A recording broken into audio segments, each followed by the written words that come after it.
साहब, जैसे ही रैली की डेट अनाउंस करती है तो दफा 144 का नफाज कर दिया जाता है, जमान पार्क को मुकम्मल तौर पर सील कर दिया जाता है। क्या इसकी गारंटी है कि अगर आप रैली पोस्टपोन करते हैं तो दोबारा ये रास्ते बंद नहीं किए जाएंगे? तो उसके लिए मुअस्सर हिकमत अमली जो है आपको नहीं बताई गई?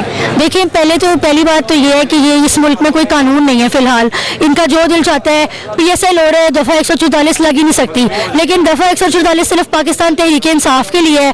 यहाँ पे अभी पीछे इधर लाहौर में मरियम की कन्वेंशन हो रही है, उसके लिए कोई दफा 144 नहीं। PSL हो रहा है, कोई दफा 144 नहीं। लेकिन तहरीक इंसाफ की रैली के लिए दफा 144 है, वहाँ पे लोग इकट्ठे नहीं हो सकते, जमान पार्क लोग नहीं आ सकते। तो आपको पता चल रहा है कि यहाँ पे कोई कानून नहीं है, कुछ नहीं है। ये सिर्फ एक डराना धमकाना, एक पार्टी को टारगेट किया हुआ है। तो उससे हम लोग ये डरा रहे हैं, ये धमका रहे हैं, ये हमारे आए दिन हमारे कारकुनों को मार देते हैं, हमको उठा के ले जाते हैं। इनको लग रहा है कि ये हमें डरा रहे हैं, लेकिन कोई डर नहीं रहा। जिस तरह आपने देखा था परसों हमारा जो ये इन्होंने 8 मार्च को किया, हमारा कारकुन शहीद किया, इनको लगा कि लोग नहीं निकलेंगे, लेकिन उससे डबल लोग आज यहाँ आए। हम लोग खुद नहर क्रॉस करके यहाँ पर आए हैं क्योंकि इन्होंने बेशर्मी की हद की, इन्होंने हर जगह से रास्ते बंद किए हुए, ये लोग आने नहीं दे रहे, लेकिन हम लोग फिर भी पहुंच गए हैं। और यहाँ पे हजारों कारकुन पहुंचे हुए हैं, सिर्फ खान साहब की कॉल का वेट कर रहे हैं। लेकिन खान साहब एक पुरअमन इलेक्शन की रैली चाहते हैं, इस वजह से उन्होंने पोस्टपोन की है। कल इंशाल्लाह हमें अदालत से या इलेक्शन कमीशन की तरफ से रिलीफ मिलेगा तो हम अपनी पुरअमन रैली निकालेंगे।